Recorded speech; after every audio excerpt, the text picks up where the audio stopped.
All right, y'all. What's up? Let's cut this music. Let's cut this music. Just get some things straight here. Yes, sir. Nice long intro for y'all. All right. Make sure y'all can hear me. But yeah, man, welcome back. Welcome back. Last show of the year. Welcome back to your favorite WMMA podcast. Okay, I already got 15 of y'all in here. It's hashtag CB99 Talks, episode 186. Dang, it's been a while, y'all. I'm so used to being on at least once or twice a week, but I needed that time off. So hope everybody had a good Christmas, Merry Christmas, Happy New Year, all of that. You know, but what's up? What's going on? Oh, Marcus in the building. What's up, man? What's up? And we got a guy named movie theater lover in here. He said, "Anyone here? Yeah, we right here. What's up? What's up?" Oh, that's my man Robert Henry. Where's he been? Where Robert Henry been? Robert Henry's in the building for the last live of the year. But yeah, man, finally back. Been busy. Shoot, I'm still busy. I'm still busy all the way up till now. Six, what's up? Alex, Axel. I always want to say Alex, but it's Axel. Yeah, man, it's been a wild year, man. A lot of stuff going on. Going all the way back to January up until now. Busy. Busy life, all of that, man. But the world of WMMA, the world of MMA has been interesting this year. It's been kind of up and down, but I just kind of wanted to go back and look at some of the highlights and some of the changes of this year that's going to kind of affect what's going on, what's going into 2025. Robert Henry, yeah, man, what's up, man? But yeah, hope everybody's having a good night so far here.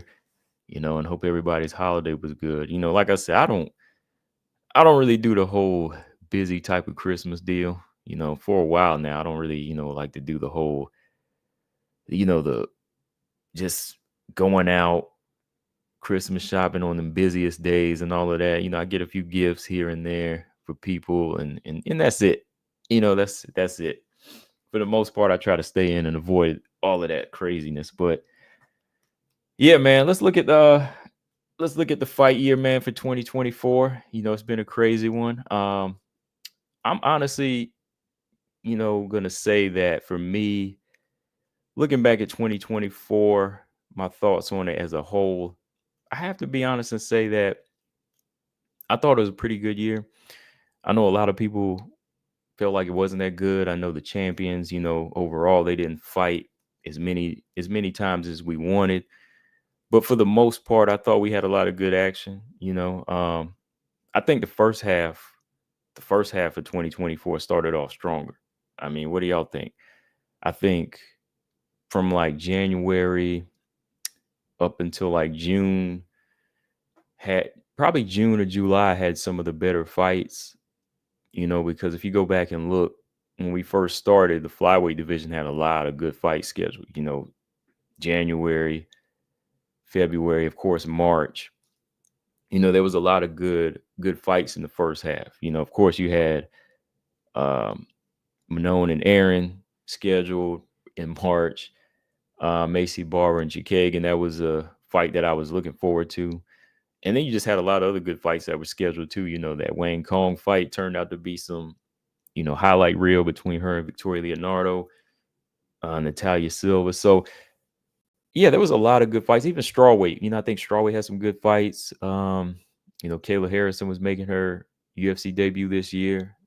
Dang, man, see, that's what I'm saying. Time goes by fast, man. I keep thinking like Kayla Harrison made her debut last year. I keep thinking she made her debut last year, but it was already 2024 when she came over. I was like, dang, okay. So yeah, when I was going back and just looking at the calendar, I was like, wow, there's a lot of fights that I almost forgot. But yeah, you had fighters make their debut, Kayla Harrison, um, Joanna retired. Well, Joanna was inducted into the Hall of Fame this year, because she retired 2 years ago now, right? And Carlos Esparza retired. So you had a lot of different things going on, to make to me to make the divisions better. Because for me, whenever fighters retire, certain fighters that need to retire, that helps out too. That's a big help too. That's a big plus when fighters retire. That don't really have much to offer. Joanna, one of the better champions, in WMMA, but I don't think she really had anything else to prove. So with her being gone and being inducted in the Hall of Fame, hopefully that's just, her stamp to finally say she's done. Even like Carla Esparza. Carla Esparza becoming a two-time champion, I think that was her ceiling. That's about as high as she'll get, or high as she was going to get. I don't really think she was ever going to go back in there and be a champion again. But for somebody like Carla Esparza to accomplish everything she has, I mean, that's she's had some big accomplishments, compared to some of these other girls that haven't even came close to the belt. So yeah, you had Carla retire, Kayla make her debut. Yeah, Manon and Aaron fight. That was a battle of like undefeated UFC flyweights, and Manon wins that one. But yeah, like I said, the downside was a lot of the champions not fighting. Having a lot of the champions just only pretty much reduced to fighting once a year.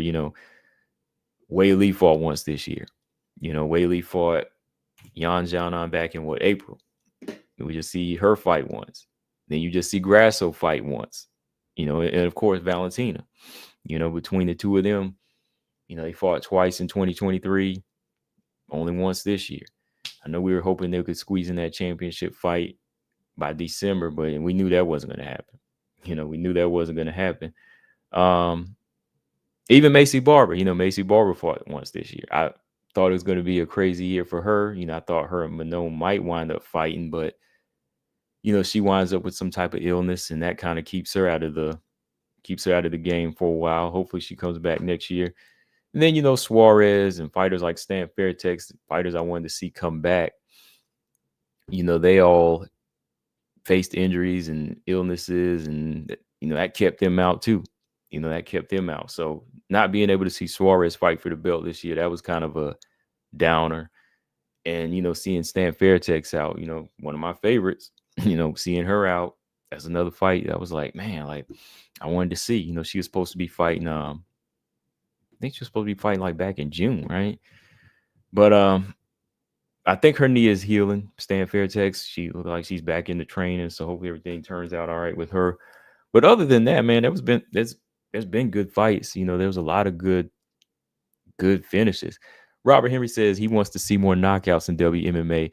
That's something I wanted to talk about, though, man. Like, people just don't understand, Robert. There was a ton of knockouts. There was a ton of knockouts this year. There was a lot of viral fights this year.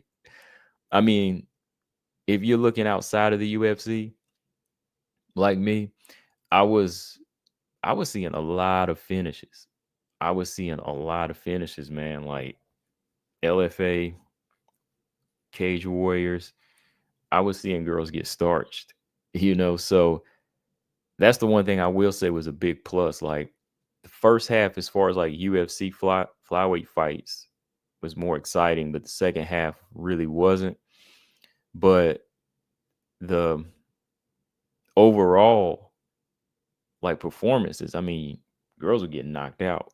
Girls were getting choked out, knocked out. There were some brutal finishes. And I might have to go through some because there was like over 20 of them. When I was just going back and looking at my save fights, I was like, yo, there's like almost 20 finishes here. And there was even like some UFC chokeouts that I forgot about. So yeah, there was a lot of finishes, man. But looking back at 2024, let me see. There's some fights that I do kind of want to look at here that I want to kind of put on the spot that kind of stood out to me this year. And I know some people aren't familiar with all of these fighters, but I'm always looking at, these I'm always looking at these regional organizations. So for 2024, I say some of these fighters that stood out to me, ones that really stood out. Let's see. I'll say starting here, just looking through PFL and the UFC, I thought Chanel Dyer had a pretty good year. I know it didn't end the best way for her, with the injury. She missed out on that Paula, Winooski fight. But I think that Chanel Dyer, she's definitely going to be a standout to me. I think she had a pretty good finish this year. Started off pretty good, but like I said, the injuries is what just held her back from the championship fight. But overall, she finished with a 6-0 record this year and had two fights this year. She started off with a finish, and that fight against that one Valentina, it was kind of close, but overall, I thought she was doing pretty well. And action-wise, I think Chanel Dyer, she's a pretty exciting fighter. And I think in a few years, when she catches up to Paulina Winooski, she's going to be a fighter that they're going to try to match up with Dakota at some point. So I definitely think Chanel Dyer is a standout. So we definitely want to keep an eye on her. She went 2-0 this year. Only thing, like I said, was just that downfall with the injury. But other than that, I mean, she finished off with a pretty good statement. Good finish and a good win to lead towards the tournament. Of course, the Polish girl, Paulina Winooski, she cleaned up. She cleaned the tournament up. So she won 100,000. Unlike Dakota, she didn't get $1 million for the European tournament, but she's a standout. She scored 3 wins this year, 2 by finish. I mean, the knockout finish she got, some people say it was controversial, at the end of the year, but I thought it was a good finish. She has a good right hand. Girl can hit hard. Joanna's got her. She's got the Joanna stamp of approval. So that lets you know that she's, definitely one to look out for. Right now, Paulina Winooski, she's on the come up. She's 5-0.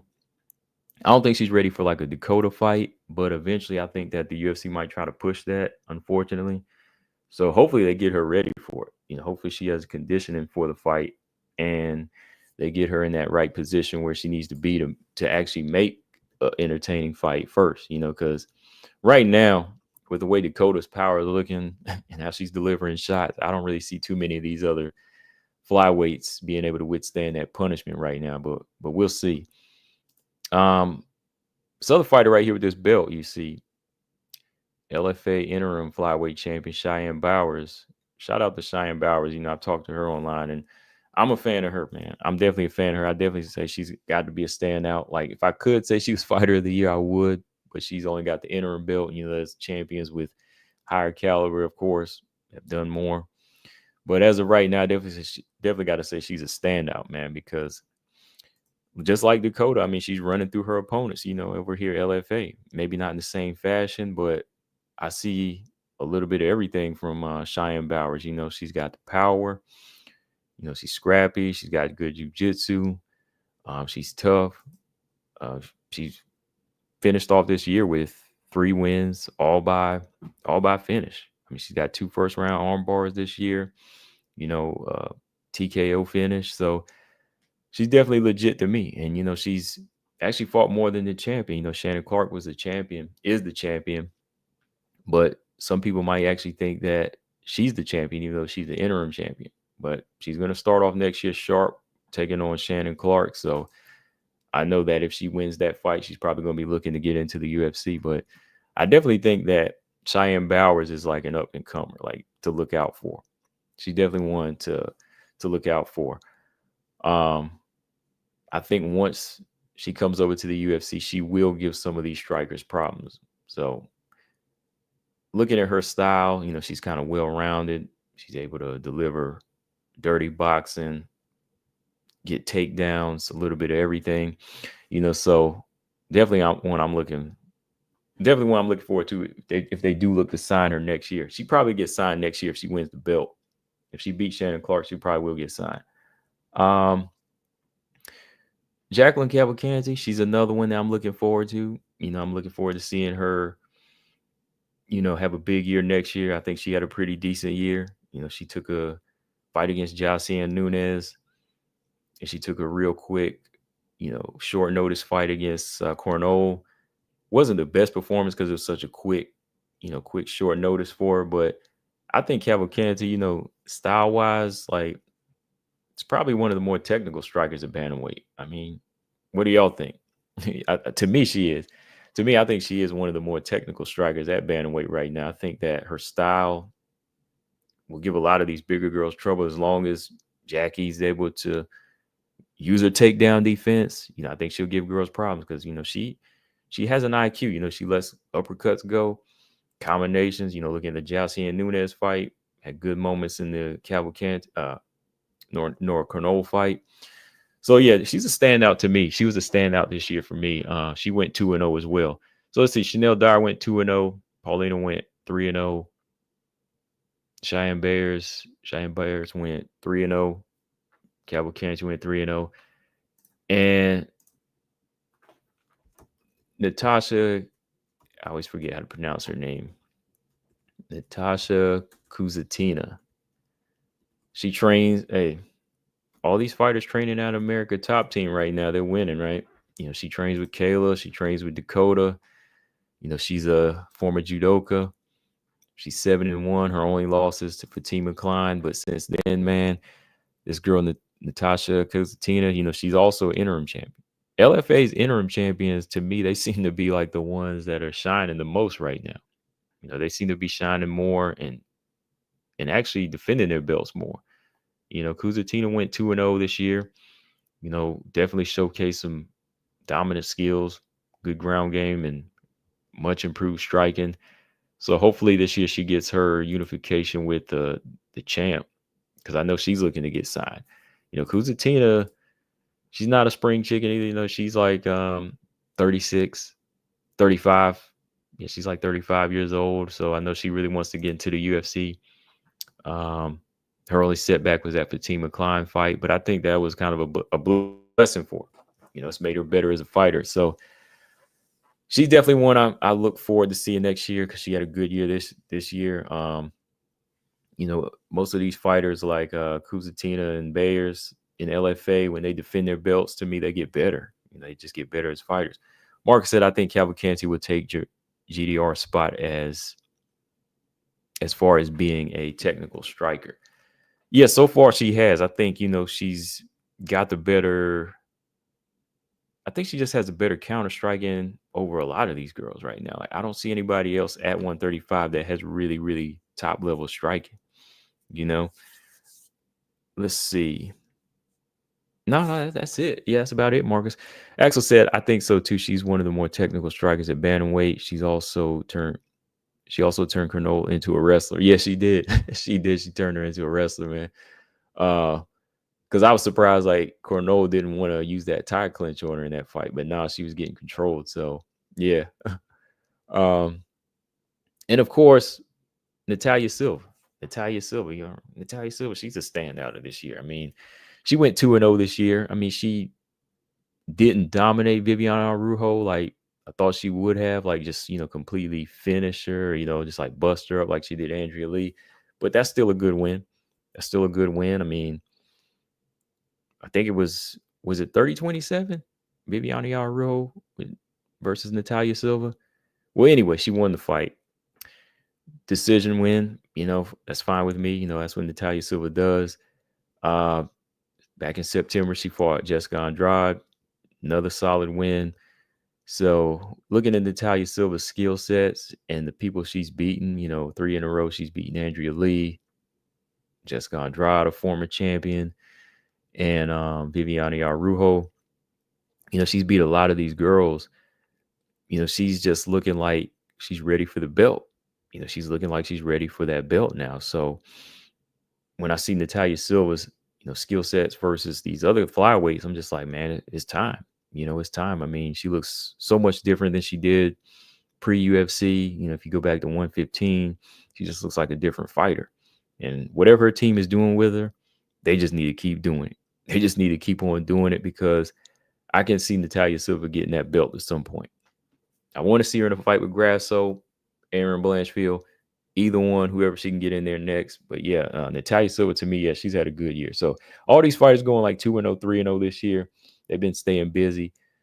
And that's all you can do, as these fighters, get higher in the rankings, they have to try to stay busy. They have to keep trying to tell Mick Maynard or whoever their matchmaker is and other organizations, hey, let me get a fight.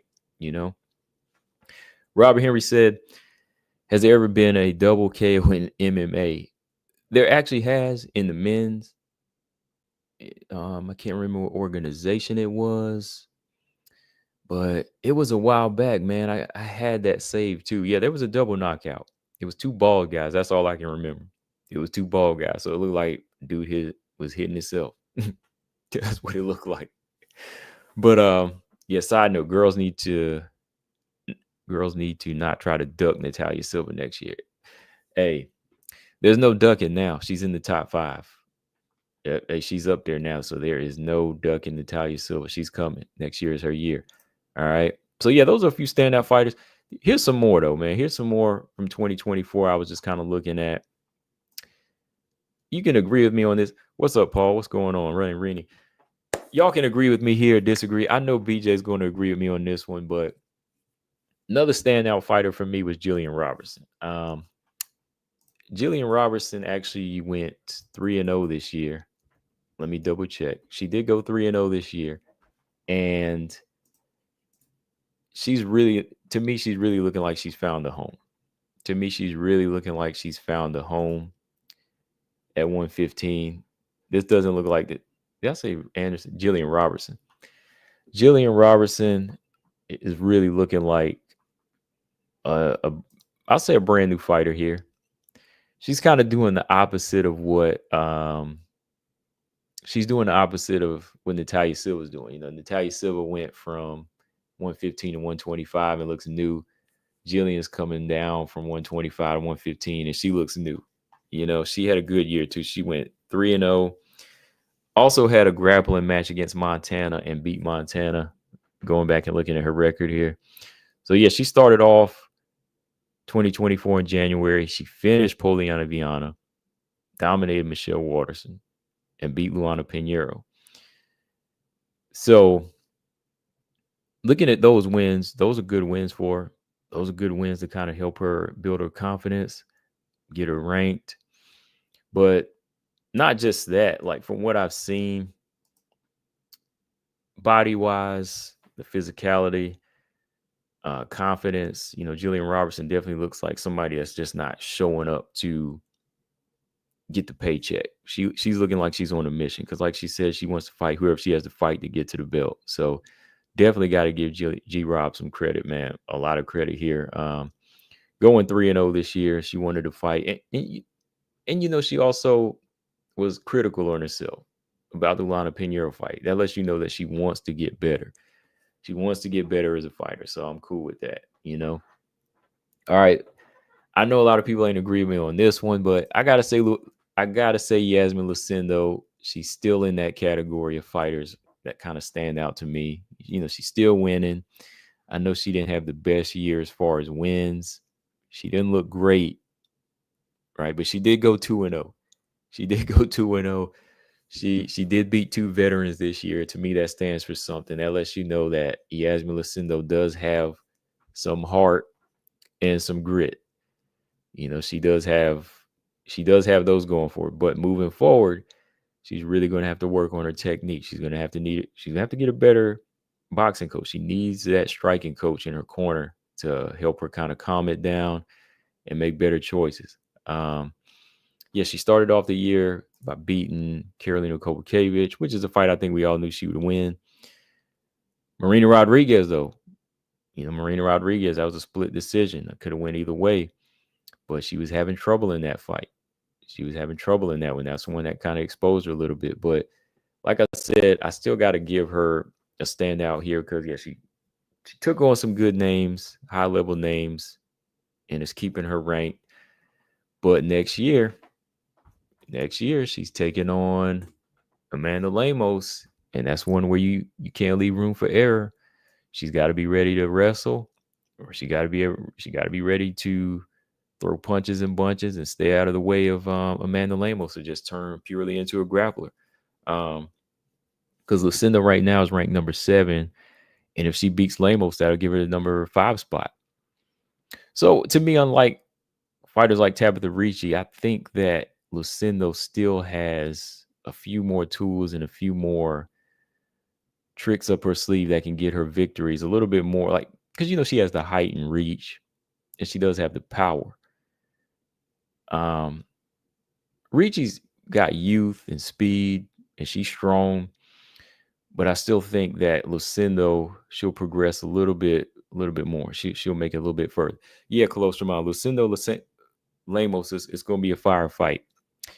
If it don't end in a finish, I'm going to be a little disappointed, but sometimes with the way these fights go, I can see it still going, the distance. But don't let Lucindo stand in front of Lemos. Let me just put that out there. If she stands in front of her, so it's over. But if Lucindo gets Lemos down, I think it might be over, But that's definitely going to be a fight. Robert said he sees blood in this fight. Well, I see some hematomas. I see some knots on somebody's head, from some ground and pound or for some heavy punches. I see some hematomas in this fight. I don't know why I said that, but I just do. Axel said, is Jacqueline Amorim ranked? Jacqueline Amorim, let's talk about her since you mentioned her. No, she's not ranked yet. She's not ranked yet. And I did put her up here because she's another one that went 2-0 this year. I know 2-0 doesn't seem like much, but kind of depends on who you beating to, and how you're doing it. Jacqueline Amorim, after losing to Sam Hughes, she continued her finishing. She went back on her finishing path, her little war path she was on. She finished, Montserrat Ruiz last year, 2023, but then she armbarred. She scored 2 first arm bars on Corey McKenna and Vanessa Demopoulos, and I know one of them was controversial, right? The fingers in the glove with Demopoulos, right? So that one a little controversial, but still she scored 2 arm bars. So to me, when I look at Amorim, when I look at her jiu-jitsu, it's almost as dangerous as G-Rob, man, because I think she's a little bit more committed than she is Mackenzie Dern. I definitely think she's a little bit more committed to her jiu-jitsu than Mackenzie Dern is. Like, she's really keen on getting the fight to the ground, and when she gets it to the ground, she's already in that position. She's already reading her opponent's body language. So I think Jacqueline Amorim, man, like, the more she improves on her striking too, she's got long reach, man. I think her reach is like a 69 or something like that. It's really long. Like, her reach is, let me see. Yeah, 68. She's got really long arms. Like, she knows how to use them on the ground, but the more she learns how to use them on the feet, she'll be a problem. So Jacqueline Amorim, finishing the year off with 2 wins by finish. Still a standout to me. It lets me know that she's going to get ranked here eventually. The more she improves on her takedowns and her wrestling and cardio, because I think that was her problem. Like, when she faced Sam Hughes, she was facing a cardio machine, and she wasn't ready for that that fight to go 3 rounds. She was so used to them going like first round finishes. So I think the more she works on her cardio and striking, she'll be a problem. But yeah, she's had a decent year. Miranda Maverick, I know she hasn't had too many big fights this year, but I had to put her in here because she did stand out, because she did get ranked finally, and she was constantly trying to stay busy. She scored 3 wins this year too, so now that puts her in a position to call some higher level fighters out. She wants Andrade as well now. She did beat Andrea Lee this year, beat 2 of the newcomers. To me, still, I think she needs to commit a little bit more on the feet. Just commit a little bit more, make better choices. But overall, it was good year for her.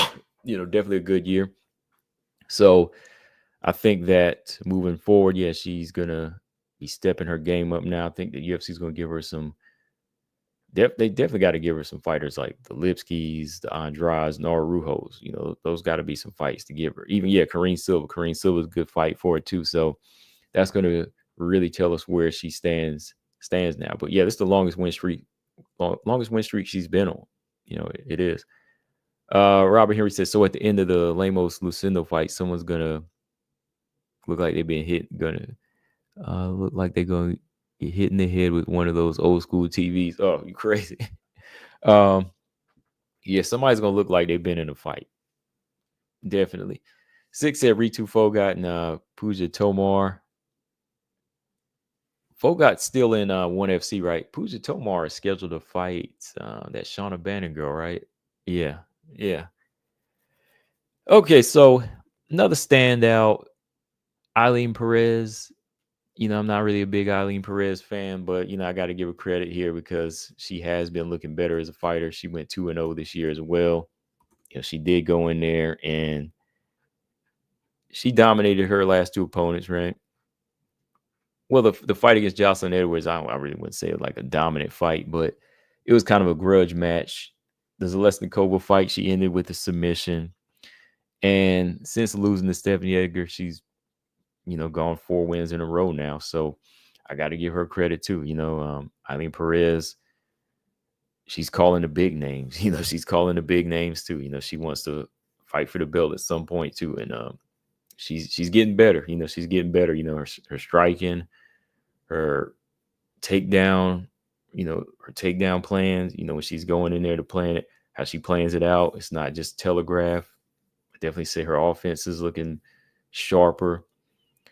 And she's kind of pacing herself. She's definitely pacing herself. So yeah, Eileen Perez definitely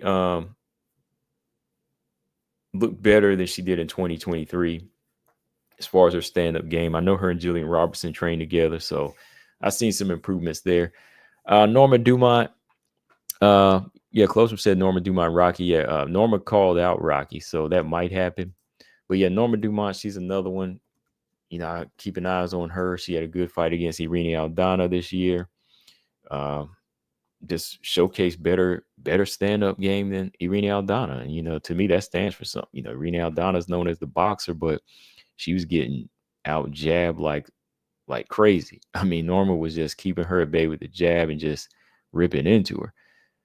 And on top of that, she beat someone everyone considers the best striker in WMMA, GDR. Now, I know GDR was coming off a 3-year layoff, but still, that stands for something, right? Like, I know she didn't beat her at the striking game, but she just made adjustments and she would take GDR down and just maul her, right? So, hey, she took out that striker and she took out another striker. So, yeah, Norma Dumont kind of showcased a little bit of everything this year, 2-0, her ground game, her takedowns, and her stand-up game. So looking at her win streak right now, she hasn't lost since 2022. She's on a 5-fight win streak now since 2022. So yeah, Norma Dumont definitely stand out here at bantamweight, and she's much needed. And with her calling out Rocky, that's perfect fight. Call out the former champ. She's ready for a former champ like Rocky now. I think Rocky's kind of on her way out. I think Norma's got the skills and the mindset and the hunger to go in there and beat her right now. All right. And Kayla Harrison, got to put her on here as a standout. I mean, Ketlin fight wasn't really like this dominant fight, but she overcome some adversity in that fight because, like we all said, that was going to be her toughest competition. But Ketlin didn't really bring it like I thought she would, but Kayla did overcome some heavy shots in the second round in that fight. The Holly Holm fight, of course, that was brutality right there, man. I mean, wanted Holly to win, as a fan pick, but I don't really, I didn't really think that Holly stood a chance at this point, but Kayla's going 2-0 this year. She's probably going to be going for the belt. So she's one that kind of stands out to me as far as bantamweight and bringing it back to life, so got to give Kayla Harrison her credit here. What's Juliana Pena going to do to handle it? I don't know. She better just hope that Kayla Harrison has some trouble making weight. That's all I can say at that point, because strength-wise, I still would favor Kayla Harrison. But as long as Kayla Harrison, is able to make weight, yeah, she'll be a problem. But that last one was rough, man. That last one was rough. So we'll see. We'll see how it goes. You said Kayla Harrison got the best ground and pound at bantamweight. Yeah, I can't really argue with that, man. I mean, she's got the best elbows and probably a ground and pound. I mean, nobody really just takes off like that when they get fighters to the ground. Like everybody's trying to maul, whether it be Ketlin, Yana Santos, whatever you want to call her, Yana Santos, Yana Konoskaya. All of them just look to hold, man.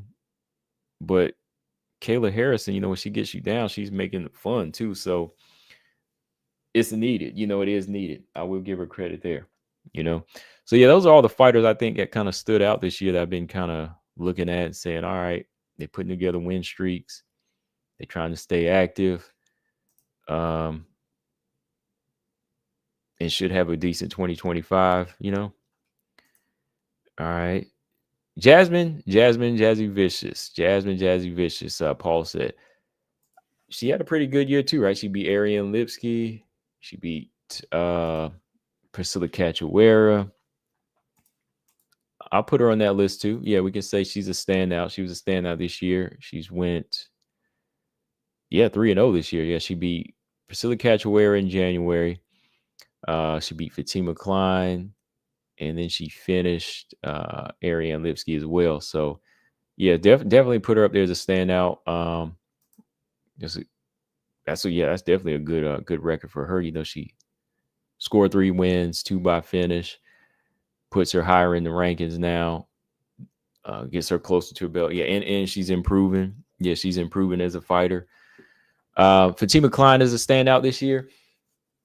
I'll definitely say she's somebody to look forward to next year. This really wasn't like a standout year for her, like as far as like compared to some of these other fighters. Well, let me go back and look at earlier this year because she is a double champion. Like, yeah, she did win that championship fight back in February of 2024. She became a double champ in Cage Fury, which carried over from last year. But yeah, I'll put Fatima Klein more on like just a prospect list for me. But as far as just having an overall standout year, I would say Jasmine had the standout year. Yeah, Jasmine's got the standout year. She beat Fatima Klein. Like I was saying. Yeah, Jasmine is improving as a striker. Wrestling's getting better. IQ, all of that. There's a lot of standout there. And then she's fighting Myra Buena Silva this year. So this year coming up, if she wins that, might put her closer herself to like a rematch in Natalia Silver, closer to an Aaron Blanchfield fight. Her and Macy Barber might fight. Who knows, right? So we'll see. Yeah, that's definitely a good one too. I was looking at her record too because I was looking at some other finishes. So yeah, Jasmine, another standout for flyweight.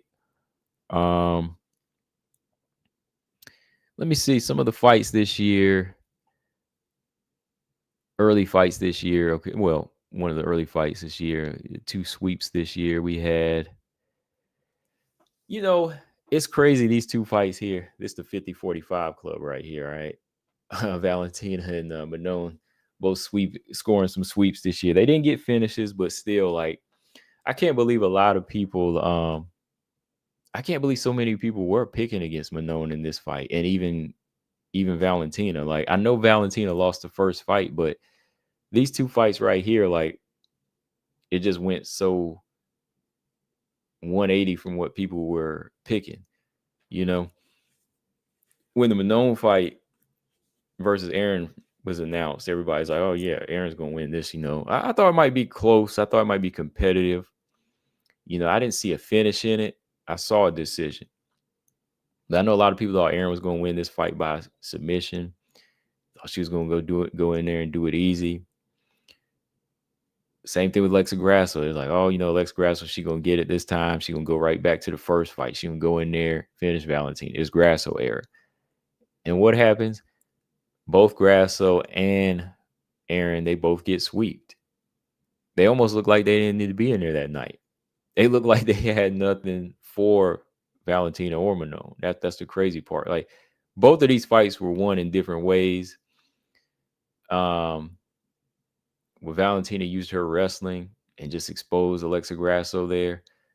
I mean, she just exposed her for 5 rounds. I mean, just complete dominant, whether it was boring,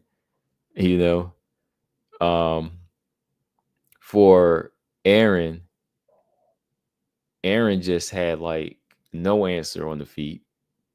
I mean, she had some connection, of course. Like if you look at the strikes, that number, she did land a number of strikes on Manon, but at the same time, it wasn't like it was significant strikes, of course, but they weren't effective to the point where they were knocking Manon off her game. Like, of course, if you step in and you throw hands, you're going to touch somebody, right? You're going to touch them, but if you're not in there at the right angle, you're not really going to hurt Manon because she's going to come back and land the better shots, and she's going to control you. Whereas Aaron, she was throwing and landing, but when she's landing these shots, again, like it wasn't leading to a takedown. Her best shot was a head kick at the end of the round, but other than that, she was just piling up shots, but nothing to really control the fight. That's one thing I think as a judge you have to look at. Like Aaron might connect, but look at what she's getting hit with. Look how she's getting hit. And Aaron had to admit it in that fight too. Aaron had to say, Manon was strong, man. She was like, this girl is strong. She said she was strong. And in the fight too, like you could see like Manon kind of holds back on her punches. Like Manon does hold back because when the end of the fight came, you could see like Aaron's head was really like red. Like these shots were hurting. Like you look at her forehead and her face and the way her head was swinging here, like these shots hurt. Like Manon was not like sitting fully on her punches. Like that's the difference between her and Grasso. Like I know Manon probably has the power, but when she's fighting more off the back foot or turning, you're not going to generate that much power. But like you see Grasso more heavy on the front foot. She's getting Valentina's respect with those harder punches. But when you're dealing with somebody that's coming forward like Aaron, all you got to do is just keep turning them and hitting them, and that's what Manon exposed in this fight. So yeah, Valentina going back to her fight, same deal. She just exposed Alexa Grasso's wrestling game. Like I thought going into that fight, they would have been a little bit more improved there, but it still wasn't. It still wasn't there. Like Grasso's takedown defense wasn't there. Her work off her back wasn't there. So yeah, just had to go back and look at these two fights again too, man, because though I thought they would have been competitive, I still had to say Valentina again. I said for the third time, I'm picking Valentina. I don't care what anybody's saying. All right, still picking Valentina. Oh, y'all keep talking about the braids, man. Wow. But yeah, it was like I said, it was a good fight to me. I thought that was a good wrestling clinic for Valentina, but the Aaron and Manon fight was good. I thought it was a good action-packed fight. Robert said, yeah, if Manon had sat on her punches, yeah, I think she probably would have hurt her more as she, plans to come forward. I think she would have done more damage. Who knows if she takes that plan against Valentina, keeps her guard a little bit tighter, she might have more success that way, So yeah, like I said, these were two good fights. But let me go through some other fights here that I thought were really good this year for me. I thought that I did think this fight was good. Chris Cyborg versus Larissa Pacheco. This was a good fight. Just kind of scanning through some fights here. This one was a good one. It was crazy, because seeing Chris Cyborg get hit that much and actually have to go the distance and see her bleed this much in a fight. Even though she was bleeding in the fight, it was like she's hitting Larissa Pacheco with some heavy shots, but Larissa Pacheco is not showing the damage, I know in the beginning, a lot of people felt Pacheco was like the boogie woman to Chris Cyborg, but Chris Cyborg just goes in there and proves it again, that she's still the better prepared fighter, the veteran, the more experienced, just a more experienced fighter here, and with this one, she racked up that 5th belt. And from here, I mean, she could retire, this is probably like the best it's going to get for her now, even like as far as performance, because I don't think she'll get so lucky the next time around as far as like putting on this type of action-packed fight. But this was a good one, man. There was a lot of good heavy moments in there. Good head kick lands from Pacheco, from Cyborg, and some hard right hands from Pacheco in this fight. So when I look back at that one, I was like, yeah, that's a good fight. That was a good one. This was a good fight too, man. Cavalcanti and Jocelyn Edwards. I expected to see somebody get floored in this fight, but for the most part, Cavalcanti was just controlling it, man. She was doing really well as far as like just keeping the distance. Threw a few uppercuts in here. Um, good control. There was some couple of good exchanges in this fight. Yeah, this was another good one. I don't know if y'all remember this one. Like, I enjoyed this fight. I thought it was good. What's up, XA? What's going on, man? 6'7" known has that pot shot style down pat. Yeah, that pot shot style, it works though. It works. I mean, I really want to see her sit down on some shots and get Valentina's respect in her fight. But if it works, it works. Axel said Axel said Manon is now working on her boxing skills to generate some more power on her punches. Before, her punches were more karate based. Right? Yeah, yeah. That's what I've been saying. Like, I know her karate based punches is kind of like a get in, get out style, but you know, if she starts turning over her right hands more and her hooks and her straight left hands, she can really hurt somebody, you know. So hopefully she carries that into the next fight. Paul said for fighters that drop stock, yeah, Newton did, yeah. And yeah, I'm gonna talk about a couple of those other ones too that definitely dropped to me because Wang Kong, her stock did definitely drop, but it's not too heavy because she just started. So I really won't put her up there as much. But Marina Rodriguez definitely did drop, you know, because she's top higher ranked fighter and she was 0-2. So yeah. What was another good fight I saw this year? Hold on, let me flip. This was a good fight. Mackenzie Dern and Amanda Lemos. This was a good action-packed fight here. I mean, I actually thought Mackenzie Dern was going to get knocked out again, but she made it through, man. Lemos, thanks to Lemos making crazy choices again. Man, Mackenzie Dern, man, she got really fit though, man. I'm just looking at her arms in this picture. I was like, dang, this girl has got the muscles now. Like, she really has changed her body, like from what it was like in 2018 to 2017. Like, when she kind of quit that club life, man, and stopped clubbing and coming in, you know, missing weight, Mackenzie Dern, like, her physique has just been on point now, man. But yeah, this is a good fight, man. This was a good one. Heavy shots landed. Mackenzie Dern still showcasing that chin. I mean, in the long run, it's not good. It's not good, but you know, I got to give her credit. It was an action-packed fight. Let me see what else. Look at y'all in the comment section here real quick. I know there was what else would I say here? Let me look through here. What was another good fight? Let's see. Let's see if I got any up here. All right. Another good fight for y'all.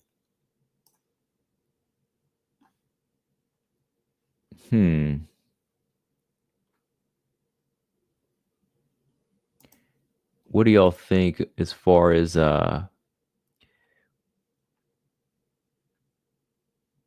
who? Okay, so Paul, he puts up his fights that fighters he thinks dropped in stock. Who do y'all think dropped as far as like stock? Who's overrated now? Who do y'all call overrated?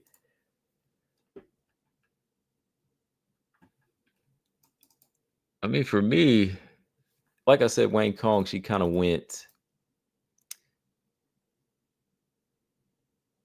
She kind of went. It just kind of flat, you know, because she's still in that position to. The fans kind of, you know, put her too high of a pedestal. That's how I kind of see it with her. They kind of put her on too high of a pedestal, you know.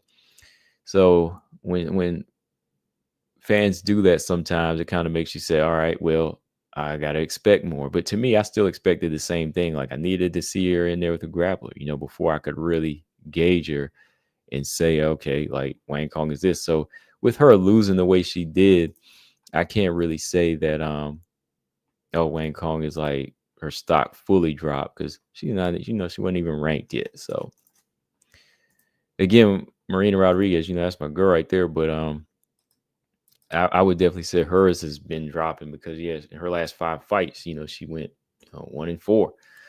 Sadly. So let's see. Yeah, I would definitely put this fight up there. Hold on. I'm gonna show it to y'all. Yeah, this is definitely a good fight, right? This turned out to be a really good fight. And that's all I was asking for. Pena and Pena Pennington. Yeah, I was asking for this fight to be good, man, because when it was announced, so many people. Yeah, 6. Wayne Kong still has a fan base. Yeah, when this fight was announced, Pena and Pennington, so many people were putting it down. That's why I said, oh man, I hope this thing turns out good so to shut the fans up at least, man. And it had everybody talking. I mean, the the action and then the actual result. I mean, the result was a little controversial to people, but now that I go back and look, I'm like, I'm fine with it. It's all in how you looked at. It's all in how you looked at round one. It's all in how you looked at round one, right? Round one could have went either way. Rocky knew better than to approach the fight the way she did because Juliana Pena, her jab is very basic, but if you give it to her, she's going to take it. And Rocky kind of fought down to her level. Like, I thought I must have been giving Rocky too much credit when I was saying that she fights at a higher level because she actually fought down to the level of Pena, and Pena outskilled her a little bit. She outwitted her too. So maybe that was my bad call. But I've seen Rocky do better, but oh well. It was a good fight. I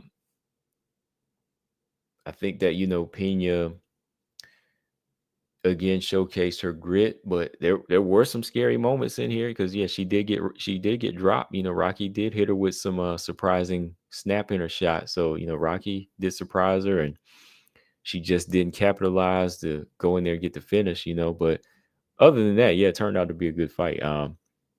People like to argue about the decision all day. I mean, that's all. It's all fun, right? But it wasn't definitely not a fight I wouldn't just say, oh yeah, that wasn't good, just because you don't like the fighters. No, you got to give them credit here. You got to give them some credit. All right, so there's been a lot of good fights this year. Like I said, I might have to go back and talk about some more, but these were just some of the ones that stood out to me. Lemos and Dern, Pena and Pennington, that Cavalcanti fight. Norma Irene Aldana was a good fight. Wasn't really like a good back and forth fight. It was just kind of more of a good shutout for Norma. I just thought Norma kind of took Irene Aldana to school in that one. A lot of good finishes though, man. I might just have to do a separate one on that, but I might run through here and pick my favorite 5 just looking at this list of fights I saved, man, because it was so many. While I do that, here's some fighters I want to have a good year next year, man. They had it rough this year though, man. Like, they either have it rough because of injuries, or some rough losses.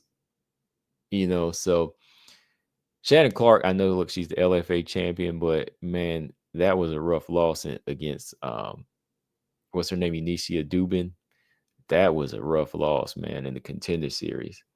I mean, of course, fighters make mistakes. She brought it on herself with her approach, but I hated to see her go out like that, man. Wow, the way she got laid out in that fight, man, on a big, the big chance, the big opportunity. So hopefully she can bounce back next year. Fang Xiaotan, man, same thing with her. Fight was turning into more of a chess match against Xi Ming. Her and Xi Ming, it seemed like Xiaotan was probably going to win the fight, I think, and Xi Ming needed to finish. But man, that head kick, when I saw her laying there, I was like, oh man, I almost got teary-eyed for it. I rarely do that, man, but seeing her laid out the way she did, I was like, oh man, this is horrible. So, and we all know how it is. Sometimes those kind of knockouts, they can put people on almost like what's the word I'm looking for? It almost makes them so timid sometimes when they come back, So hopefully, she's able to come back from that one and she's not gun shy, you know, because I definitely want to see more from her. Some people are picking Shao Kahn to win the fight too, and I think she was doing well in it. She was doing well in it, so we'll see. Yasmin Jauregui, she's had a rough one too. Again, man, another crazy finish for her. She ate a big punch, gets dropped, then gets put to sleep. Yasmin Jauregui's one fighter I was, thinking highly of too, but she's been kind of having some rough spots. Bad defense. So hopefully she can bounce back. Sam Hughes hasn't really had like those type of losses on her resume, but I definitely want to see her, come back in with her improvements made. And I want to see her try to get ranked. I want to see her have an active year because I know she won her last fight against Dudakova. She lost to Yasmin this year. She went 1-1 this year. So I'd like to see her go on a win streak. So I hope she has a good year as well. Because she did beat Jacqueline Amram, though. She did beat Jacqueline Amram. But I want to see her, maybe lined up against somebody like even Demopoulos in a rematch. That would be a good fight. That would be a good one. And Melissa Gatto, man. Melissa Gatto, that's another fighter I've been high on that hasn't had the best year. She went from bantamweight to almost fighting the straw weight that canceled on her last minute. That was rough too, man. Like Dudakova, I believe, canceled like right before the walkout. Y'all remember that? I know y'all remember that, right? So that cut down Melissa Gatto to fight once this year, 7 months ago at 135, which it was a finish over Tamiris Vidal, but still, So that's her only victory in the last year because she lost to Silva, De Silva, and Tracy Cortez. So since knocking out Sarge back in 2021, yeah, she hasn't really been on like this warpath. So I want to see her come back and, really showcase what I think she's able to do, man. Like Melissa Gatto, she's fit, strong, has some good ground game. Just hope she's able to bounce back, man. Because flyweight still needs fighters like that, man. Maybe her and Montana, that would be a good fight. That would be a good fight. Yeah, Paul, I had mentioned that earlier about Carla. We had talked about that earlier, about Carla retiring. She retired this year and, Joanna being inducted. Yep. So, yeah. But let's see here. Let's take a look at some of these champions this year. We've got, of course, we got Weili, still champion in 2024. Like I said, everybody's only fought once. Well, 4 of the champions on here, right? So let's look at them, and then I'm going to say who I think should be fighter of the year. All right, you got Weili, fought once this year. Still the going strong champion. She defended her belt twice here, right? And you got Valentina, who of course fought once this year, got her belt back. So she's now a 2-time flyweight champion. Cyborg, she gets the fifth belt to add to her collection. She's fought once this year, right? Juliana Pena, another one who fought once this year, but she got her belt back, I guess. Right. So she's a 2-time bantamweight champion. So, okay, you got 2-time champions this year, Valentina and Pena. But you got the winner of the big tournament, Dakota, who's fought 4 times this year. All finishes. Big finish, too. And she gets the $1 million, right? So they're all good champions, man. They're all good champions. Valentina, she did what she had to do. And she beat a high-level fighter in Grasso after going, the draw last time. And then before that, she got finished. Who would be the fighter of the year? Honestly, of course, Weili, she's still definitely a good champion, man. But, she just only fought once this year. That was back, 8 months ago. Now, if you were just talking like fighter of the year, like, I used to look at like Ring Magazine. I probably have to say Dakota, man. Like, I would probably have to say Dakota as like fighter of the year. Like, Now, we're not saying like the greatest fighter of all time. Like, we still know Cyborg and Valentina, and we still know Weili. They're more proven champions because they fought at a higher level. But if you want to give her fighter of the year for this one, as far as what she's done, as far as like putting butts in seats and, bringing in a bigger fan base and getting more people talking, I could argue Dakota. I could say Dakota. And, that's coming from somebody, like I said, like, didn't think she had the best year. It's because of the fighters she was fighting. But she did finish it strong, man, by stopping Tyler Santos, and getting this belt. Tyler Santos, we put her up there high, held her up there in high regard, could argue she beat Valentina, So when you look at it all around entertainment, excitement, and how she's finishing girls, I could argue that.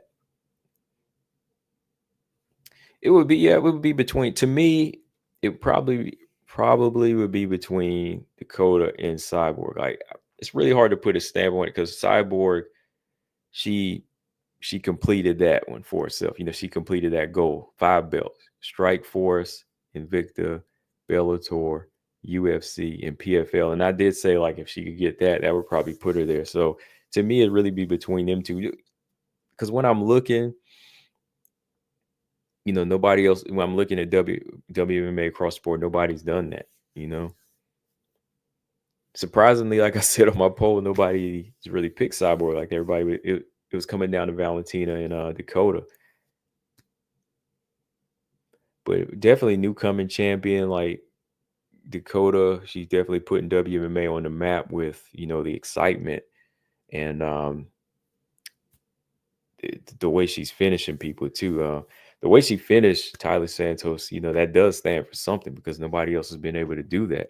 You got to give her credit for that win. Like I said, if she does that, then I got to give her credit. I've got to give her credit as a fighter. All right. James, what's up? James said Pacheco and Cyborg as far as oh, you think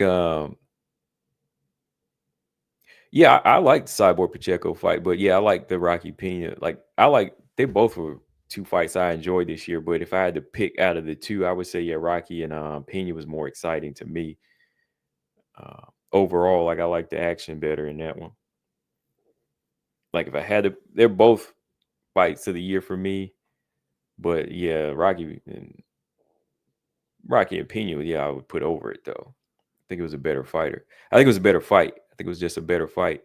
Not saying they're better fighters than Cyborg, but when you match them up, right? When you match them up, they turn out to be a good fight. And we could still argue, like, you could keep watching that fight all day and still be entertained. Like, oh, I think Rocky won. I think Juliana won. Still a good fight. I could definitely watch it right now. Let me put it that way.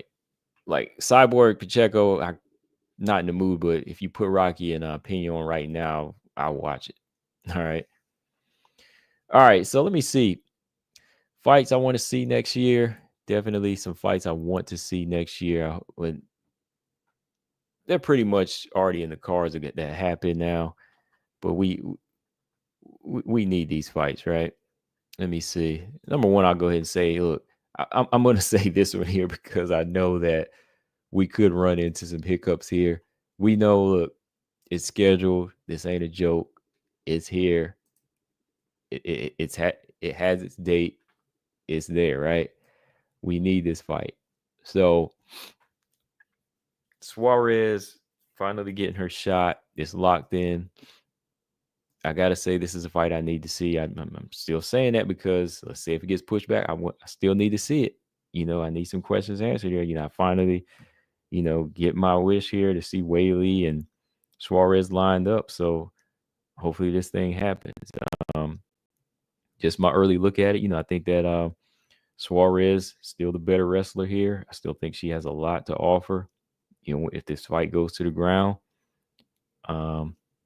Weili, being the complete fighter that she is, and looking at her working on her strength and conditioning, she'll still be, she's still going to be game on the inside too. I think, she's still game to take I won't say she'll take Suarez down, but or be that crazy to try, but she might be able to take her on the inside, if it gets to that point. So a lot of things going on in this fight that I need to see answered now. Has Suarez got to that point? Yes, now or never. Basically, that's it. That's why I need to see this fight this year. Jumping down here to LFA, this is a fight I want to see. I want to see these two champions fight. Rose Conceição and Natasha Kusatina. Rose is the official champion, and Natasha is the interim champion, if you want to say that. I mean, she's defended her belt more times, but that's a fight that need to go ahead and schedule because I want to see the winner get signed to the UFC. All right. And what about y'all? What about y'all? What are some other fights that y'all want to see? What's some fights that y'all want to see this year? Let me pull up this. Here we go. Yeah, here's a fight I want to see y'all. I'm going to show it to y'all in a minute. All right. This one is the definite for me. I'm going to say it again. Definitely want to see Grasso. I definitely want to see Grasso and Silva this year. I need to see Grasso and Silva this year. Grasso and Silva. Because if Grasso, it looks like Grasso was back to training. So if her leg is healed up, man, hey, make that fight happen sometime in the spring or something. Give me that fight in the spring. All right. Another LFA fight I want to see. Let me see. Here it is. Oh, yeah, this one's already scheduled too. LFA 200. I want to see the Shannon Clark, Cheyenne Bowers flyweight unification. I want to see that happen because the winner goes to the UFC in that fight. Clark had kind of a rough. She had a good start, then a rough end. Cheyenne Bowers, though, she went on and went 3-0 this year, 3 finishes. So that's going to be a good fight. I'm loving these interim champ fights they've been making in LFA. And I'm going to say it again. I want to see this fight. I think I was saying this last year. Said this same time last year. Aaron and Macy. Aaron's already started promoting this fight, man. Aaron has already started promoting this thing. So, or Macy has. Macy started promoting this fight. I mean, Macy low-key promotes a fight. Doesn't really say she wants it, but this is a fight I want to see right here, man. Macy's over here always talking about how good Aaron is, but she won't fight her. She keeps saying, "Oh yeah, Macy's good." She'll be like, "Oh yeah, Macy will be like, Aaron's a good fighter. Aaron's a good fighter, but her striking is low level." Or Aaron's a good fighter, but she lost to Rose. So I'm like, hey, why don't you go ahead and fight her then? She's ranked number 3 right now. That's the closest you can get to that title shot, right now. So if she's able to come back in April, like she says, I think that would be a good turnaround time for Aaron. Unless Aaron is trying to come back sooner. I don't know who else Aaron can fight because Grasso is probably not going to be ready to fight in January or February. So if Aaron can hang on till this April return that Macy's says she's going to do, hey, say put me down to fight her. Just be like, hey, put me down to fight Macy when she wants to come back. Because if not, Aaron might be fighting Natalia Silva. Aaron might be fighting Natalia Silva next. So hey, if neither one of these girls call each other out, they're gonna be taking on Natalia Silva. So hey, all right. But yeah, we need to see that. And of course, this fight, we already know. We just need a date now.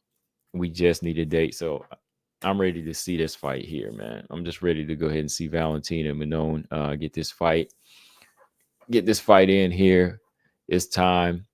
Manon has had a whole year to train, so we definitely ain't gonna make no excuses here. It's time. XA said Manon is ducking Valentina. Whew, really? And that's got to be a troll remark right there. I don't know how you can say somebody's ducking when they've been waiting a whole year for the chance. You got to back that up. XA, that don't make no sense right there, man. Oh my goodness, that don't make that don't make no sense right there. This girl been waiting 365 almost. Well, let's say she been waiting 9 months now, XA. You better stop that. You got to stop that one right there, man, because we've been waiting since March. No, not March, because she fought. Let's say it was September, December. All right, this month. So 9 months. So now their target is what? Shout out to Axel. We're gonna talk about that interview you sent me, Axel. We're gonna talk about that in the next video. So our manager, Manone's manager and boyfriend, is looking to target UFC 313. Yeah, they're looking to target 313 for this one, and I'm not mad at that. That's a good option. You know, that's like what, the first week of March. Off top of my head, it's like the first week of March. So that'd be a good one. That'd be a good quick turnaround time, right? Not quick, but quick for us. Yeah, March 8th. March 8th. Instead of waiting a whole spring and going into summer. No, I need to see this thing now. Let's see this fight now.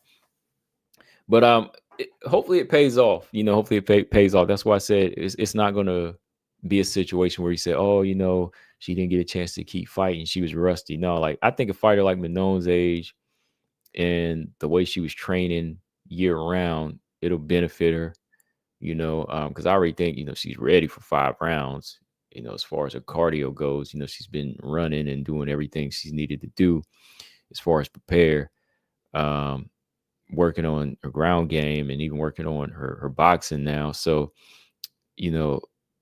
I think for a fight like this caliber, even Valentina took a year off to fight to come back to beat Grasso, so I don't think a year is going to be an issue. A year in inactivity, it's not going to be an issue. I think it'll just be like any other fight, as long as you're not injured, because it's not like Manone was injured, so she was still training year round. They got prepared for the Sphere card, to be a backup. So that just shows you they were close to it. But now, just staying sharp throughout the year and being prepared, on a weekly basis almost. It'll be a situation where I think it'll benefit more than her having to fight like 2 or 3 times up to the championship fight now, because you don't want to do like we were talking about with JoJo, like when she fought Jennifer Maya. Like, remember, she messed up her chances. At the time, I was for it, but yeah, whenever JoJo didn't wait for the Valentina fight, she fought, lost, and kind of messed that up, Yeah, you can't question it now. How ready she is. She's ready now. I think they're calling for it. They're calling for the fight. Yeah, with everything else booked, I'm thinking more than likely March 8th, UFC 313, and that should do it. Another fight I do want to see this year, regardless of who wins the title, I do want to see. I want to see Norma and Kayla fight. I do want to see Norma and Kayla Harrison fight. That would be a good fight. Norma Dumont, Kayla Harrison would be a good fight. I mean, what do y'all think about that one? That's still a fight I like to see, regardless of who wins the belt. Or put them. I tell you what, if they do Juliana Pena and Kayla Harrison, if they do that title fight on International Fight Week, you can put Rocky and Norma in there as well. Yeah, put them on there as well. So then if Norma beats Rocky, she can fight the winner of that fight. So that would be good. But yeah, looking at bantamweight right now, just looking back at 2024, I think it definitely made a little progress from what we have had. I mean, fighters like Cavalcanti now, Harrison, Eileen Perez got a little bit more action going on at bantamweight. It still could be better. It still could be a little bit better, but we working with it. Got to work with it. Robert Henry said the Bullet needs to go ahead and get back in there. She needs to fight a little more often. Yeah, those year layoffs. I mean, that trilogy is what kind of did it. That trilogy is what kind of messed things up.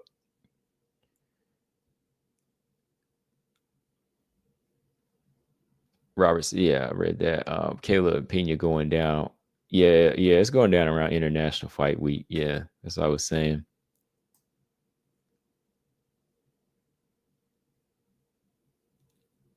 But yeah, other than that, yeah, it's been a pretty decent year. I might jump back on later and talk about some of these finishes, man, because there was a lot of crazy finishes this year. Let me see if I can find some here for y'all. Hold on. Let me see if I had to recommend some knockouts. If y'all missed, not even like UFC knockouts, but just like knockouts across the board.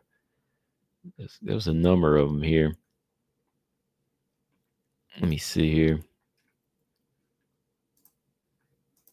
Let's take a look at the board here. The one thing about these knockouts too, man, is once somebody falls and their hands are raised up in the air, it's over. It is over. Like when you see them hands up in the air. This one here, this LFA fight, these Brazilian girls right here, man. If y'all didn't see this girl right here named Lidiane Fernandez knocks out this girl, Julia Ariana, first round. When you see them hands up in the air like that, wow, that was a brutal finish right there. Because I know y'all already seen all the other stuff. We seen y'all seen Shi Ming and Fang Xiaotan and stuff like that. That was a crazy finish right here. This first round knockout, this girl got hit with one right hand and she went down. So if y'all go back, this is probably on LFA's page now. Yeah, so if y'all missed this, Fernandez knocking out Ariana first round. This was quick. And this one too, I almost missed this Bellator fight. Almost forgot about it. I had to go back and look at it. Sarah Collins, this girl I've been telling you about, this featherweight here. She chokes out Leah McCourt. It was like a combination of the Ketlin Susan and Yasmin Haurigi fight where Sarah Collins, she dropped Leah McCourt with this hard shot. She knocked her down, right? And then she locked this rear naked choke in. This was vicious right here. Yeah, Sarah Collins wasn't playing, man. Whew. This one right here was sick. What else? Let me see. I know let me hit y'all with this one. Oh man, this one right here. Hold on. Hang on.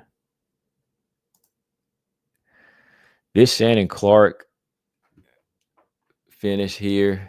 I know y'all remember this one, this bulldog choke, because I did a video talking about it, man. This bulldog choke was sick. Like, what was the referee thinking, man? The referee was not stopping this fight, man. Diani Lopez almost got killed in there, man. Like, it was so vicious. The girl almost kind of relieved herself in there. You know what I mean? Like, she squeezed so hard she passed out, and it just let go. So I was like, "Yo, referee, what are you doing? This was brutal, man. Like, go back and look at this one if y'all missed it. Like I'm telling you, man, there was like going back and look at my page here, viral knockouts, man. There was like over 20 something. If I could, man, I would post like the clips of them, but you know how they do. I might have to do a channel for that specifically, man, because YouTube be playing, man, doing that stupid stuff, man. Like, can't even let you post a clip of a fight, man. James said, "What's my knockout of the year?" I'd probably say if you go back and look at this head kick where this girl wound up like this, Kendra McIntyre and Katarina Legareta. This was probably like my favorite knockout, though, man. Like, head kick wise, like these two girls were scrapping, and this girl right here, Katarina, just kept walking into it, and she just kept walking in, and then boom, she got hit with a head kick, and she just fell apart. I mean, it was just like a bag of bag of flesh fell. Like this, her soul was gone, man. Once she ate that head kick, she fell like this. So this is my favorite. Like James, you asked me what my favorite KO. Because you said, what's your favorite KO there? I got Kong. Yeah, the Kong, of course, is good, but this one was better as far as like action wise, because the fight was like a 3-round fight. It was a good scrap, and then it just ended just like this. So this was probably my favorite one. This is definitely my favorite one, though. And I think it was a lot of people's favorites. They were watching this one. You know, there a lot of people were watching this. Here's another one. Let's see. Got another one here. Uh-oh. Upset of the year. Got to give that to Gabriela Fernandez. Upset of 2024 goes to Gabriela Fernandez with the choke out of Wang Kong. Gotta put that on there, right? Gotta put that on there. There it is. It started off like it was going in a direction that Wang Kong wanted it to. Wang Kong got a little reckless in there. Gabriela Fernandez came back with a hard shot, put Wang Kong down, and goes in for that rear naked choke. Very, very good fight, though. It was a good fight. I did, you know, slip and change my pick on this one and said, yeah, let me go with Fernandez. Something is talking to me. So yeah. Yeah, good finish though. This was definitely a good finish. And like I said, upset of the year, you know, the way people were just kind of, and you know, for good reason. I know how it is sometimes, and people see the records and everybody gets caught up in the hype, but that just don't win fights, man. You got to be on your guard. And of course, yeah, she's been on both ends here. You know, she's on the wrong end here. But Wang Kong here, she was on the right end, right? This big right hand, that viral knockout of Victoria Leonardo. And again, yeah, it looked scary and it looked crisp, but you had to look at the opponent before we say, oh, she was ready for this, right? But still, yeah. Wang Kong's got power though. She's definitely got some power. I mean, to put somebody out like that, she's definitely got power. We ain't knocking her power at all. Like moving forward, she just has to stick to a game plan like she was doing. You know, stick to the game plan, and the knockouts will come. All right, and I'll do one more here. Let me see. We'll go ahead and do one more here. This one, oh man, yeah. We had several fighters that were on the wrong end of KOs this year, man. But they were also on the right end at one point. Let's see here. What else we got? Yeah, that was a savage KO, Robert. Here's another one, though. So Shannon Clark starts the year off right, you know, with a big win. You know, she gets a big bulldog choke that's brutal. But then after that bulldog choke, you know, she gets brutally knocked out in this fight. Kind of like Wang Kong. You know, Wang Kong starts off brutal knockout of Victoria Leonardo, and then she gets savagely submitted. So they kind of went the opposite. Brutal knockouts, savage submissions. It's just never over in a fight, man. That's what makes MMA crazy, man. So yeah, this one was crazy, man. This one was another one. Yeah, like when you see somebody get laid down and their hands are up in the air, you know, yeah, that's they're out. They are out. All right. So yeah, man, been a good year. Like I said, it was a pretty decent year. I can't argue it. I mean, there's always going to be injuries. There's always going to be injuries. There's always going to be moments where fighters are scheduled to fight, but something happens. I know it wasn't like the best year for champions. It was like one fight a year for every champion. Dakota was the only one that got 4 fights in here. You know, of course, leading up to the belt. right? She won the belt. That was her last fight. But as champions, all the champions were fighting once, like Weili, Grasso, Cyborg, the bantamweight belt. Rocky fought once because she was originally the original champion, right? So even looking at that, all the belts changed. Well, 2 of the UFC belts changed. Grasso lost her belt, Rocky lost hers, Weili kept hers. So with that, it wasn't too bad of a year. I think with the changing of the belts, you'll see some, hopefully see some more activity here. I think Pena's trying to get in and get out pretty soon too. I think she wants maybe 2 more fights, and that's it for her. So that might make the division a little bit better. If Manon wins, I think that would be big for the division. Definitely. I think Valentina's had her time. Not saying I want to see Valentina lose. I'm just saying, like, if Manon wins, it'll still be a good thing for the division. If Weili wins, that'll be her 3rd title defense. If Weili wins this year, she'll be catching up to Joanna, who has five title defenses. And then you could argue, like, Weili's got a good track record here. Lemos, Jan, and then Suarez. She'd be collecting scalps too. So we'll see how it goes, though, man. Robert Henry said, if you can't knock Victoria Leonardo out, then you can't be in the UFC. Right. Well, unfortunately, Mandy Bohm is gone, right? Because she lost to her. Oh, man. Remember this fight, though? I almost forgot about this one. Here's another one that happened this year. Give me 1 second. Well, here's 2. I got 2 more submissions for you.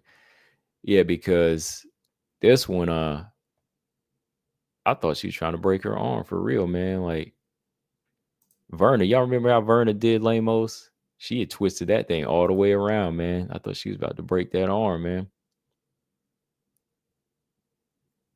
Look how Verna got. That was another crazy submission win. I know a lot of people did feel like Lemos was going to knock Verna out, but that one was, I don't know. I was just like, I don't know. If Verna gets to fight to the ground, it's going to be her world, So Verna, that submission, and man, this one, man, whew, Ketlin Souza getting Haurigi out of there, man. Wow. XA said Verna's a future champion. Okay. Yeah, Verna, I think Verna's got the skill sets to get closer to that belt, man. She's definitely got the skill sets to get close to that championship belt.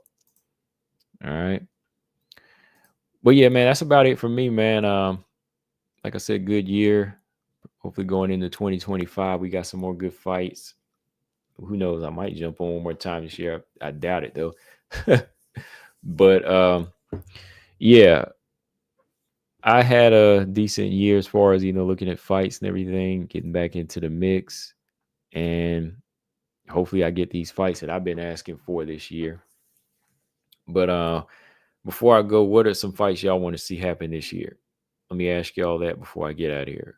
What are some fights y'all want to see before?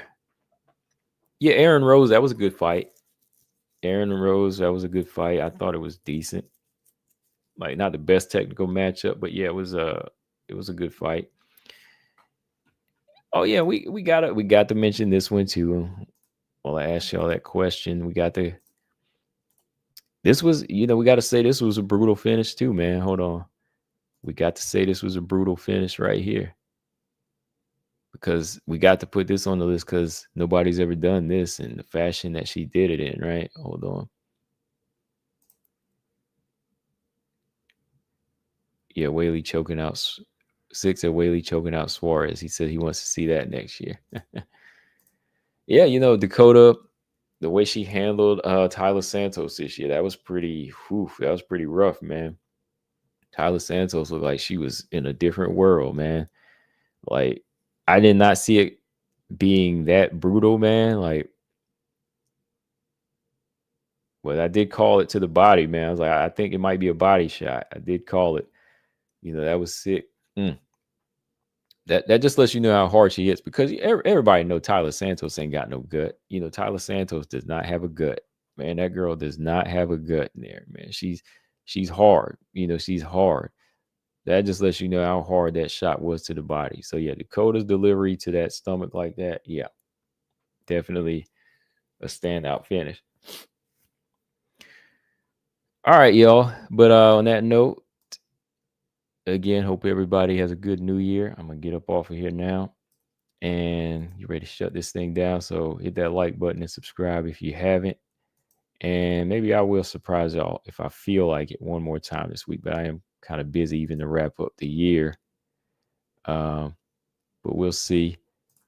Because next year should be some good fights. I know I will be on for Dern and Ebos's rematch. That'll be the first card of the year, right? And I know everybody is struggling right now without their fights, right? Because I know BJ said it. I think Marcus has said it as well. Everybody's jonesing for some fights right now. See, everybody always, you know how people, not saying Marcus and BJ do, but you know how people always complain about some fights being boring or, oh, I don't want to see that card. But the minute we ain't got a card for like 4 or 5 weeks or 3 weeks or even 2 weeks, y'all be like, man, I'm fiending, I'm fiending for it. So we got another weekend coming without fights, y'all, but we'll get there. January 11th is the next one. Yeah, Happy New Year, y'all. And I'll see y'all on the next one. Peace.